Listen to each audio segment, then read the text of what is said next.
سلامونه ملګرو، دیدار یوسف زه یم. نن زه ستاسو سره خبره کومه د کاناډا ویزټ ویزې په حواله. اکثره ملګري دا وایي چې لکه موږ له پکار دی چې لکه څوک کنسلټنټ هایر کړو دې دپاره او زمونږ ویزې چې دي نه لګي یا کاناډا ته ویزه په اسانه نه لګي، نو زه تاسو ډېر په اسان پروسس پوه کوم چې څنګه تاسو کولی شئ دې ویزې ته په خپله اپلای کولی شئ او بیا کم ډاکومنټس دي چې د هغې جمع کول ضروري دي او د هغې له پاسه کم سوالونه دي چې د هغې سوالونو به تاسو څنګه جواب ورکوئ. نو راځئ دې ویډیو له د ټول نه مخکې مونږ راشو. دلته دا د کاناډا افیشل ویب سایټ دی، ټیک شو. ویزټر ویزا دا تاسو کتی شئ. نو دا ویزټر ویزا په دې کې اولنی سټیپ چې کوم دی هغه وایي اباوټ دی ډاکومنټ. که نه ډاکومنټ به کوم پکار یې، نو دا ما تاسو اول نه کتلی دي. د دې فیس چې دی ګوره دا $100 دی، صرف $100 فیس دی او پروسیسینګ ټایم بای کنټري. نو د پاکستان دپاره دا که تاسو بیا وګورئ ځان له پاکستان دپاره چې دی 120 ورځې دی، تاسو بیا کتی شئ او د افغانستان دپاره 101 ورځ دی. هاو لانګ یو سټی، نو دا د 6 میاشتو پورې دی دا دغه ورکوي، دا ویزټ ویزا میکسیمم دا ورکوي.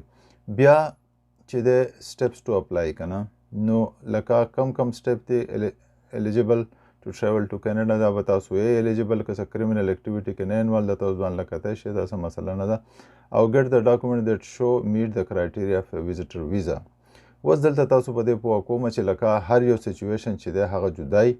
نو دلته اوس دیو دا وایي لکه 2-3 قسمه ویزټ ویزای. یو دا یي چې لکه دلته اوس تاسو ګورئ why are you visiting Canada، ټیک شه. نو د دې پرپز به ورتاسو ښایي چې تاسو ټورسټ ویزا کوئ، بزنس ویزا باندې یا فیملی ویزټ. دا 3 غټې خبرې چې په دې باندې خلک هلته ویزټ کوي یا ویزټ ویزا ورته میلاویږي. نو که تاسو ټورسټ یې نو د هغې بیا خپل ډاکومنټس دي، که تاسو بزنس ویزا باندې د هغې خپل ډاکومنټ جمع کوئ، که فیملی ویزټ یې نو د هغې بیا خپل ډاکومنټس دي، خصوصا انویټیشن لیټر پکې که نه. نو د دې بیا تاسو تفصیل کتی شئ د ډاکومنټس. دا به هم زه تاسو ته وښیم چې کوم ډاکومنټس عموما موږ له پکار دي. بیا که بل سټیپ له موږ راشو، نو سټیپس ټو اپلای. دا خو مې درته وښو. بل له به راشو هو کین اپلای. نو دلته بیا الیجیبلیټي د تاسو کتی شئ چې لکه ویلډ ټریول ډاکومنټ. دا ویلډ ټریول ډاکومنټ څه دی؟ خو پاسپورټ یا پاسپورټ چې ستاسو ایکسپایر نه یا کم از کم وخت پکې. میډیکل اگزام د هغې نه پس به کېږي، کوم ځای به کېږي، څوک به دلته کوي، دا د هغې نه وروستو خبرې دي. او لیټر اف انویټیشن یو پکار دی. لیټر اف انویټیشن چې دی دا ډېر زیات ضروري دی. دا که تاسو فیملی ویزټ کوئ نو د هغې دپاره. که تاسو ټورسټ ویزا یا بزنس نو بیا پکې د انویټیشن ضرورت نشته. لیسټ اف ډاکومنټ دیټ یو نیډ بیسډ آن یور سچویشن، ټیک شه. دا لکه بیا به د هغې هغه لیسټ اف ډاکومنټ تاسو ته اوس دا ټول زه ښیمه. د هغې نه پس بیا وایي سپورټینګ ډاکومنټس دي که نه، او بیا اپلای ده، اپلای فار دغه افټر یو اپلای، ټیک ده. نو سپورټینګ ډاکومنټس کې هم تاسو ته اوس وایم چې څه به تاسو ته پکار وي. لکه دوی بیا وایي چې دا ریکوایرډ د دغه په حساب باندې چې ټورسټ ویزا ده، که بزنس ویزا ده، که فیملی ویزټ دی، که څه دی. بیا به چې افټر یو اپلای، کله چې تاسو اپلای وکړئ د هغې نه پس به بیا څه سچویشن وي، پروسیسینګ ټایم دلته بیا ښایي. بایومیټریک به ستاسو کېږي او میډیکل اگزام به کېږي. دا خبره ما تاسو ته وکړه. کله تاسو ته وس اف یو اپلای اپروو یور اپلیکیشن، نو آنلاین به موږ اپلای کوو. نو آنلاین که ته وایي که موږ اپلیکیشن اپروو کو، نو هغه چې به وي هغه به RCC اکاونټ ته به 2 لیټر راشي، ډیسیژن لیټر، a letter with instruction to submit your passport. وایي به چې لکه تا ته ویزا اپروو شوه او د خپل پاسپورټ شی ته جمع کړه. که ډس اپروو شي آنلاین ویزا، نو په هغې کې به بیا څه هغې کې به وایي چې ستا ویزا ولې ډس اپروو شوه. دا ټولې خبرې چې دي دا تاسو په قلاره هم کتی شئ، په دې کې هېڅ ګران نشته. تاسو اوس نور هم پوه کومه. بیا به تاسو د چې وایي چې دغه اکاونټ ته که نه، اوس چې ما خبره وکړه دا اکاونټ به تاسو څنګه جوړوئ آنلاین دپاره. دلته اوس دا دیو if you applied online که نه، ستاسو IRCC اکاونټ ته به لیټر راشي. د IRCC اکاونټ کې به تاسو اول خپل پروفایل یا خپل اکاونټ په دې کې به جوړوئ، ټیک ده. نو په دې IRCC اکاونټ کې تاسو به دلته راشئ، ساین ان یا ساین اپ ټو یور RCC اکاونټ. تاسو اول به راشئ او ساین ان ایز ساین ان پارټنر آپشن 2. ساین ان پارټنر خو هغه دلته بینکونه دي، نو هغه خو هلته پاکستان نه کېږي. او ساین ان آپشن بل چې دی with GC key نو تاسو به آنلاین اکاونټ جوړوئ دې له به راځئ. نو کله چې دا تاسو کلیک کوئ نو دلته تاسو کتای شئ سمپل سیکیور اکاونټ ساین ان دی. نو که تاسو اول نه اکاونټ جوړ کړی نو په دې ته راتلی شئ، خپل پاسورډ یوزر نیم ورکئ، که نه دلته به ساین اپ شئ. کله چې تاسو ساین اپ شئ دلته نو دیو به تاسو ته بیا وایي چې دا کله چې تاسو ساین اپ شئ او تاسو اکاونټ جوړ شي نو بیا به تاسو ته ډاکومنټ چیک لیست درکوي. عموما زموږ خلک خو بهرحال که په هره ویزه راځي تاسو ته اوس دغه ډاکومنټ چیک لیست ښیمه. دغه ډاکومنټ به تاسو د اول نه تیار ساتئ چې په دې کې کم دغه دی اولنی چې دی نو هغه پاسپورټ دی. اوس پاسپورټ چې کوم دی نو دا به تاسو لکه ویلډ پاسپورټ وي چې کم از کم په دې کې 2 کاله میاد خامخا وي، ځکه چې که په دې کې میاد کم وي نو هغه بیا داسې کیدی شي چې ستاسو کله چې په دې کې تقریبا 120 ورځې ما چې ووایي په دې کې لګي نو دغه 120 ورځې او بیا کیدی شي نور لیټ په څه وجه نو بیا په دې منځ کې تاسو خپل پاسپورټ رینیو کوئ او کیسه به نو پکار ده چې ستاسو ویلډ ډاکومنټ کم از کم 2-3 کاله خو پکې. دویم بیا د فوټوګراف دی لپاره نو فوټوګراف به هغه به تاسو ته وایي کله چې تاسو دغه شي د ویزا وشي او د هغې نه پس چې دی تاسو ته وایي چې فوټوګراف سپیسیفیکیشن یې نو هغه به تاسو ته یو لیټر راولیږي. په هغه لیټر کې چې دی دغه فوټوګراف پکې بیا په کم حساب باندې سپین بیکګراونډ والا ایستل غواړي هغه به تاسو ته ووایي. دریم بیا د پروف آف فنډ. دا ډاکومنټ چې به تاسو اول نه تیاروئ نو پروف آف فنډ چې دی په دې کې اولنی بینک سټیټمنټ دی. بینک سټیټمنټ ډېر زیات ضروري دی. دا به تاسو ورته ښایي چې یاره زما سره دومره پیسې شته چې زه دغه ته لاړ شم د کاناډا ته لاړ شم او خپل اخراجات چې دی هغه پوره کولی شم. د دې سره به لیټر اف امپلایمنټ پکار وي. لیټر اف امپلایمنټ داسې چې زه په دغه ځای کې کار کوم او دومره مې تنخواه ده. پی سلیپ چې لکه په میاشت تنخواه د ما څه ده یا 2 هفتې تنخواه مال راځي نو دا په کم حساب باندې راځي. پراپرټي اینډ ایسټس ریکارډ. ټیک ده. دې کې اوس تاسو په نوم کومه پراپرټي کوم ایسټس یې کوم نور سامانونه یا څیزونه هغه ټول چې دی هغه ریکارډ به تاسو هغو ته ښایي یا دا به اپلوډ کوئ ورسره چې دا څیزونه زما سره شته. ټیکس فایل بعض وخت داسې چې لکه ټیکس فایل چې دی هغه زموږ خلک ټیکس نمبر یې ټیکس نه فایل کوي نو په کار ده کوي نو ډېره ښه ده، که نه نو بیا دا تاسو سره نه نو بیا خو څه مسله نشته، بیا تاسو دغه نه دی په کار یا بهرحال ټیکس فایل ډاکومنټ دلته جوړېږي هم دغسې هم څه غټه خبره نه ده. انکم ایویډنس اف د هوسټ ان کینیډا. اوس دا خبره چې ده نو دا هم ډېره زیاته ضروري ده. د دې وجه دا ده چې لکه تاسو کله هوسټ انکم ایویډنس اف هوسټ ان کینیډا کوم کس چې تاسو راغواړي تاسو له چې انویټیشن لیټر درکوي نو هغه پکار ده چې د هغه دیو به دا ګوري چې لوور انکم والا د دې نه خو نه دی چې د هغو فیملي سایز او ته پې بوج کېږي. نو دا چې ده نو دا لکه دا دلته که موږ راشو دا تاسو وګورئ لیټر اف انویټیشن چې څوک رالیږي نو دا لکه په دې کې به هغه څه لیکي ستاسو کمپلیټ دغه انفارمیشن به لیکي لکه نوم، ډیټ اف برث او ټلیفون نمبر او کوم ځای اوسیږي، ریلیشنشپ څه دی او څومره به پاتې کېږي. دا به هغه لیټر کم کس چې لیکي نو پکار تاسو ووایئ چې دا ټول انفارمیشن په هغې کې هغه ولیکي. ټیک ده. او بیا چې کوم دی یو مسټ انکلوډ دس انفارمیشن اباؤټ یور سیلف. کم سړی چې لیټر اف انویټیشن لیکي نو دا ټول به هغه په دې کې خپل انفارمیشن لیکي چې کله نه کاناډا کې م څه کار کوم هغه ټول جاب لیټر او دغه به ورسره اټیچ کوي، ډاکومنټ به ورسره اټیچ کوي. دلته اوس یو خبره ده چې لکه دا کس چې دی لکه اول خو به دا هم ګوري که نه چې دی یا پی آر کارډ ورسره یا سټیزنشپ یې دغه نه بغیر نه کېږي دغه کس سره. خو دی په خپله چېرته په ریفیوجي باندې یا په نور دغه باندې نو بیا ګرانه ده. خو دلته کنیډین سټیزنشپ یا کنیډین برث سرټیفیکیټ یا پی آر کارډ به ورته ښایي او ډیټیل اف فیملی ممبر. ښه لو انکم کټ آف دلته دا خبره دی وکوي چې کم کس تاسو راغوښتی شي لکه اوس دلته د 4 کسو کوډمه ده او هغه چې دی سالانه د هغو دغه چې ده آمدن چې دی هغه په تقریبا $50,000 دی نو دا کم از کم د 4 دپاره دی. دی که 5 کس راغواړي نو د ده پکار ده چې دی په خپله 4 کسی او دومره آمدني. مطلب دا دی چې د راروان کس دپاره که د دې 15 فیملی ده او دومره آمدنې دی نو دی 6 نشي راغوښتی. دغه شانتې که 15 فیملی ده او آمدنې د 6 دی نو دی 6 کس راغوښتی شي. خو بهرحال دا سچویشن په هر ځای کې نه اپلای کېږي. نو دا دغه چې کوم دی لیټر اف انویټیشن دا به تاسو ته په دغه کې زه درکړم. اول ته هم تاسو دا لیټر اف انویټیشن ورسره یو ځای کولی شئ. دا په ډسکرپشن کې بیا کتلی شئ. ټیک شو. ها اوس دلته خو ما خبره وکړه انکم ایویډنس اف د هوست، دا خبره ما وکړه تاسو ته چې سبای بیا ان کیس اف یور اون بزنس خاک اوس تاسو خپل بزنس دا بره خبره خو موږ وکړه بینک سټیټمنټ یا که تاسو د چا سره چې د هغو سره کار کوئ نو بیا به لیټر اف امپلایمنټ او دا ټول څیزونه راخلی. خو که تاسو داسې چې لکه خپل بزنس کوئ نه چې کله تاسو خپل بزنس کوئ نو په هغې کې به بیا داسې چې پروف اف بزنس تاسو په خپل د بزنس پروف ښایي لایک بزنس لایسنس تاسو په بزنس دی په کوم لایسنس باندې په کوم نوم باندې هلته رجسټر دی کمپني ډاکومنټس یا که کمپني د هغې ډاکومنټس به ورته ښایي رجسټریشن پیپر وغیره دا څیزونه به بیا پکار دي د هغې دپاره. نو لکه دا پروف اف فنډ چې دی دا ډېر زیات ضروري دی دې نه بغیر نه کیږي. څلورم تاسو به څه ډاکومنټ جمع کوئ نیشنل آی ډي کارډ به ورسره جمع کوئ او فیملی رجسټریشن سرټیفیکیټ FRC ورته وایي دا چې دا به تاسو له نادره درکوي یا د هغو ته به تاسو ورشئ نو هغو به تاسو فیملی رجسټریشن چې لکه فیملی کې څونه کسان دي د هغو ډیټ اف برث څه دی او څه دي دا ریکارډ که تاسو نه غواړي هم نه خو دا چې ورسره جمع شي نو ښه ده.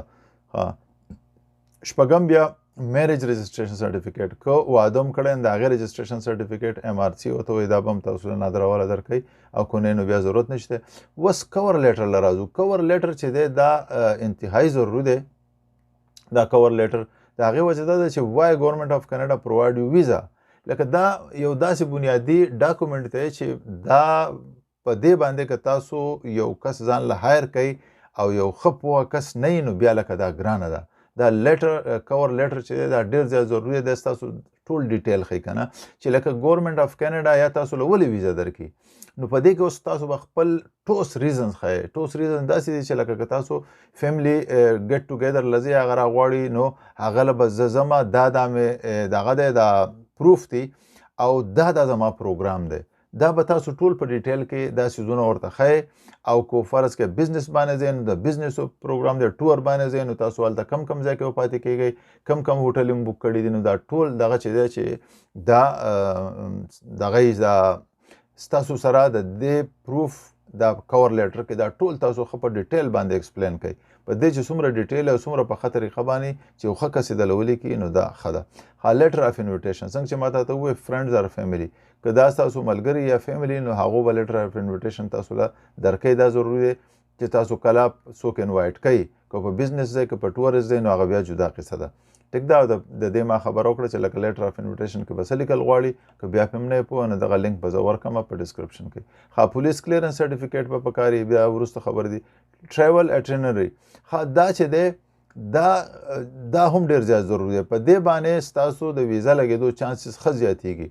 دا یو سکیجولي ټریول سکیجول لکه ټریول سکیجول تاسو د اول نه ځایونه بک کړي چې یاره زما په دې تاریخ باندې تله دي دلته به زه دې ملګري سره پاتې کېږم په دغه ورځ دا پروګرام دی بیا دا دی یا که په تاسو دغه ته ځئ د هوټل ته ځئ نو په هغې هوټل کې چې تاسو خپل دغه کوئ سټی ښایي چې یاره دغه وخت نه دغه وخت پورې مې دا هوټل بک کړی دی او بیا ورسره په دې تاریخ به زه واپسي کوم.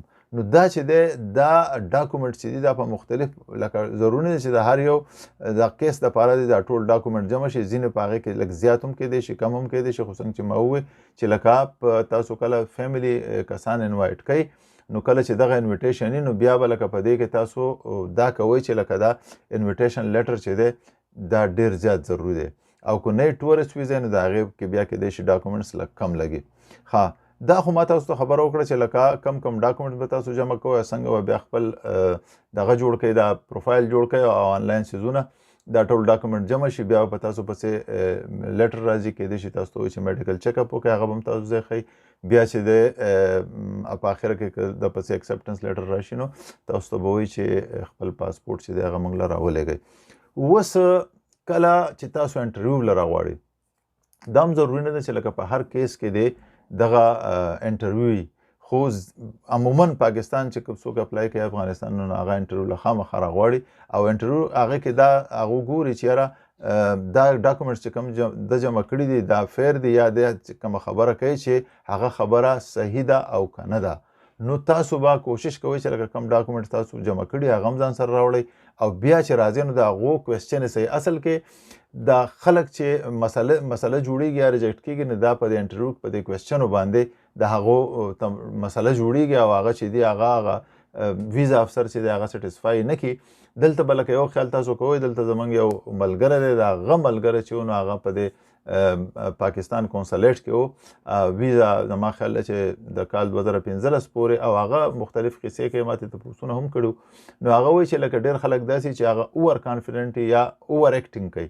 نو هغه هم موږ پېژنو. ډېر خلک داسې چې خپله دفاع نشي کولی. یو څو عامې کوېسچنې ما د هغه هم تپوس کړی دی او نور مې هم ریسرچ کړی دی.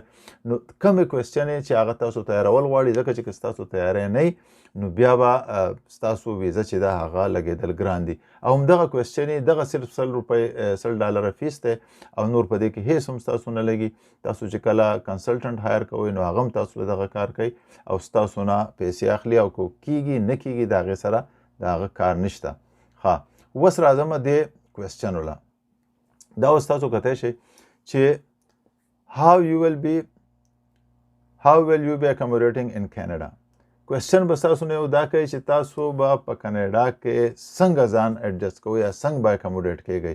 نو په دې کې چې ستاسو سره پروف آف فنډس ښه پوره چې تاسو ورته دا وایئ چې دا زما سره دا پی سلیپې دي او دا زما بینک لیټر دی یا بینک سټیټمنټ دی، او یا که په دې کې دا هم کولی شي تاسو چې څوک انوایټ کوي چې هغه یو سپورټ لیټر ورکړي چې او زه به هم دی فاینانشلی یا دغه چې دی که دلته څه مسلې پیسو په حواله باندې نو زه به یې سپورټ کوم. دلته به تاسو بیا دغه 3-4 ډاکومنټس خامخا ښایئ چې یاره زه به دا کومه په دې وجه به دغه ساتمه.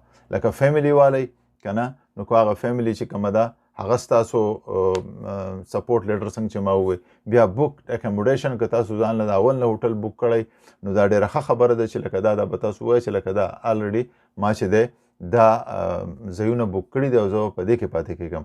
پلینډ اکموډیشن که تاسو ورته وایئ چې یاره زما دا پلین دی او زه به دا ځایونه بک کوم یا دا دی، نو دا چې دی نو دا لکه ډېر ښه پروف نه ده، کېدی شي چې په دې وجه ستاسو ویزا چې دا هغه ریجکټ شي. نو کوشش به دا کوئ چې لکه پلینډ اکموډیشن چې کوم دی دا ونه کوئ، بکډ اکموډیشن یا فیملی څوک چې تاسو راغواړئ چې د هغو سره تاسو اکموډیشن او هغه فاینانشلی ستاسو دغه سپورټ کړي.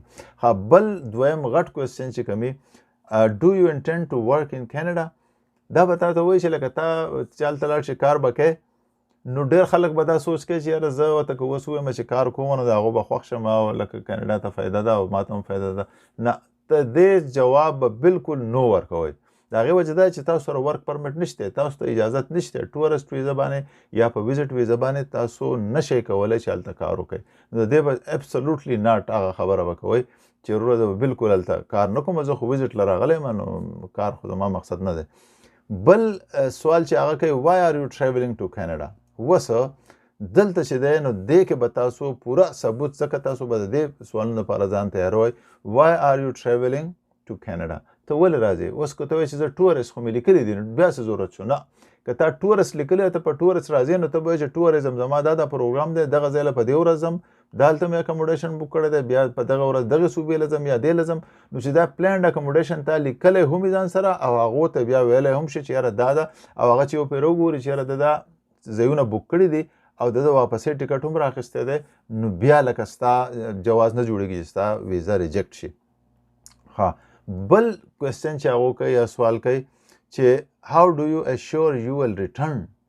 اوس دا زما خیال دی چې په 100 کې 10% خلک چې دي هغه په دې باندې ریجکټ کېږي.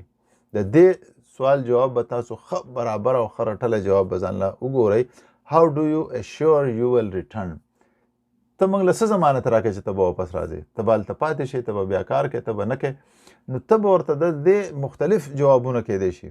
ته به ورته وایې چې یو خو دا دی چې لکه زما هلته جاب دی په پاکستان کې افغانستان کې هلته چې هلته زما جاب دی، دومره مې سیلري ده، دا زما بینک سټیټمنټ دی، دا زما ایسټس دي، هلته زما هلته فیملی ده، کور مې دی، نو زه به ولې دغه هلته پاتې کېږم. ښه، که ستاسو خپل بزنس نو بیا به ورته وایې چې زموږ خپل بزنس دی. دې کې یو غټ او مهم خبره چې دی نو هغه ریټرن ټیکټ دی. تاسو ته دا هم ویلی شئ چې یاره زما سره دا ریټرن ټیکټ دی او ما اخیستی دی او زه خو واپس راځم. یا ویزټ ریکارډ کو ستاسو سره، نو دا هم ډېره غټه خبره ده چې لکه دا زما د پلاني ملکونو ته ما ویزټ کړی دی او کله چې زه دې ملکونو ته تلم زه په خپل وخت راغلی یم او دا زما ریکارډ دی. نو دغه ریکارډ تاسو خو ویلی شئ، که نه در سره نو بیا دا نور پروف. ښه اوس که تاسو نو فیملی ان کینیډا، اوس یو بله غټه خبره دا هم ده که تاسو په ټورس یو خو که تاسو په انویټیشن باندې ځئ نو بیا خو دا د دې جواب خو توک نه جوړېږي زما فیملی کینیډا کې نشته. خو که تاسو په ټورسټ یا دغه بزنس ویزا باندې ځئ نو تاسو ته دا هم ویلی شي او دا د ټول نه غټه خبره ده. زما په کینیډا کې هیڅ فیملی نشته، زما دلته خپل بزنس دی په پاکستان کې، زه کینیډا کې څه کوم چې پاتې کېږم. خو که تاسو پاتې کېږئ هم خو خبرې به دا کوئ که هغو ته 1% هم شک راغی چې دی پاتې کېږي نو که تاسو هر څومره بینک سټیټمنټ او هر څومره دغه وکئ دا نور څیزونه برابري خو تاسو بیا ویزه تاسو ته نه لګي. ټیک ده. How long will you be staying in Canada for؟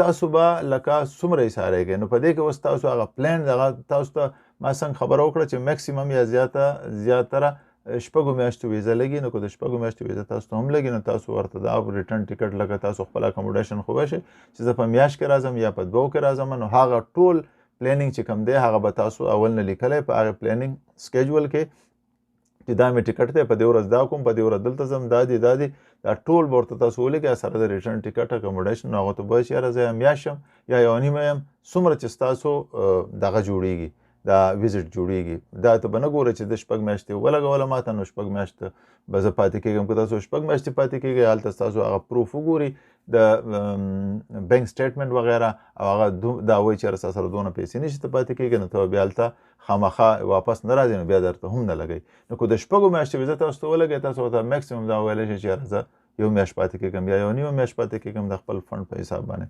ښه اوس دلته بل کوېسچن بیا کوي have you ever applied for a visa before or been refused a visa؟ اوس په دې کې به تاسو بالکل دروغ نه وایئ. د هغې وجه دا ده چې دا سوال ستاسو نه کوي نو هغو الریډي ستاسو ریکارډ کتلی نو ستاسو ریکارډ یې کتلی که ستاسو دا خیال چې یاره نه دا به زه ووایم یا که ستا ویزا ریجکټ شوي ریفیوز شوي نو خصوصا د کینیډې دپاره که ستاسو ویزا ریفیوز شوي نو وایه په دې وجه ریفیوز شوي وایه زما سره دغه نه تاسو ته چې کم ریزن لیکلی هغو به تاسو ته یو ریزن رالیږلی که نه د ریجکټ کېدو په هغه کې به هم دروغ نه وایي ځکه چې دا د هغو سره بیا په ریکارډ پروت وي. که تاسو ته ویلي یاره ریجکټ شوي یا تاسو ته ویلي چې یاره ستاسو فنډ پوره نه دی یا هر ریزن چې نو هغه ریزن به ورته تاسو ووایئ چې مخکې په دغه تاریخ دا قصه وه زما ویزا ریجکټ شوې ده او ما ته ویل چې ستا فنډ پوره نه دی یا بهرحال هر څه چې هغو په ذهن کې خبره وه نو په دې وجه ریجکټ شوي وه. خو دروغ به چرته نه وایي ځکه دا ریکارډ د هغو سره که د نورو ملکونو ته لګېدلي نو هم وایه لګېدلې ده کتلی یې هغه ټول ریکارډ به ورته ښیې او کو نه ریفیوز شوي نو هم په کار تاسو بالکل خبره صحیح وکړئ. ښه بل وایي چې وټ از د ویزا سټیټس آف یور سپانسر. ښه څنګه چې ما خبره وکړه وختي مې د دې کوېسچن جواب ورکړو چې د هغه خپل سټیټس څه دی. تاسو چې څوک سپانسر کوي انویټیشن لیټر ته لیږي نو که د هغه په پی آر کارډ باندې نو ته به چې پرمننټ ریزیډنټ دی که کینیډین سټیزن نو تاسو به ورته وایئ چې کینیډین سټیزن دی. که دې نه علاوه څه ایلیګل سټیټس یا څه نور څه قصې نو ګورئ هغه انویټیشن لیټر تاسو له قانونا نشي درکولی. نو چې کله تاسو له انویټیشن لیټر نشي درکولی او هغه درکړي د خپل ځانه ولیکي نو هغه ان اکسپټیبل دی او ستاسو ویزه به ریجکټ کېږي. ها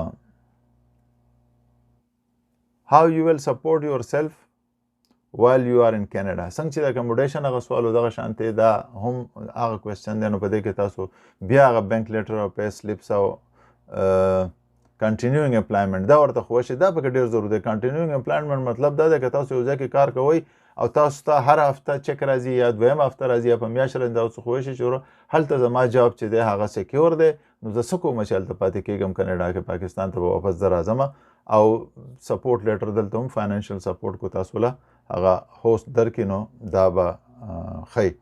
نو بهرحال ملګرو دا لکه کومه خبره چې ما تاسو ته وکړه چې کینیډا ویزټ ویزا چې دا هغه اسانه هم ده ګرانه هم ده. اسانه په دې ده چې تاسو کله دا سټیپس فالو کوئ دا کوېسچن یې تاسو ځان پریپیر کوئ نو ډېر په اسانه لګي او که نه پریپیر کوئ نو هسې بیا تاسو پیسې ضایع کېږي. بله دا چې لکه په دې کې داسې خبره نشته د کینیډا چې څومره هم پروګرامونه دي زه بار بار دا خبره کوم چې په یو پروګرام کې هم که ستاسو لږ ډېر عقل لرئ نو د کنسلټنسي ضرورت نشته. کنسلټنسي کې ستاسو ډېرې زیاتې پیسې لګي، کیدای شي په دې ویزټ ویزا باندې هم د خلکو نه 50 لکه 10 لکه 20 لکه روپۍ اخلي او د هغو په کیس لاس نه رسي. لکه هم دغه پروسس دی، هغه به تاسو ته وایي چې دا شی جوړ کړه، دا ډاکومنټ جوړ کړه، دا ډاکومنټ او ماته راولېږه. نو هغه تاسو هم په خپله لیږنې جوړی، په خپله جوړی نه چې هغه ته یې لیږي نه انلاین ته ولې نه دغه کوي، دا سبمیټ کوي. او بله خبره چې کوېسچن چې کوم دي نو کوېسچن باندې به هم تاسو ځان په خپله پریپیر کوئ. نو چې په خپله پریپیر کوئ نو زه نه یم پوهه چې په دې کې د کنسلټنسي ضرورت ده کوم ځای نه راځي. بهرحال که د ځینو ملګرو خوښه یا نشي کولی نو کنسلټنسي هم هایر کولی شي، د هغو خپله خوښه ده. خو د ما په خیال چې هیڅ ضرورت نشته او که دا سټپ تاسو فالو کوئ نو یقینا چې ستاسو د کاناډا ویزا ډېره په اسانه لګي. مننه.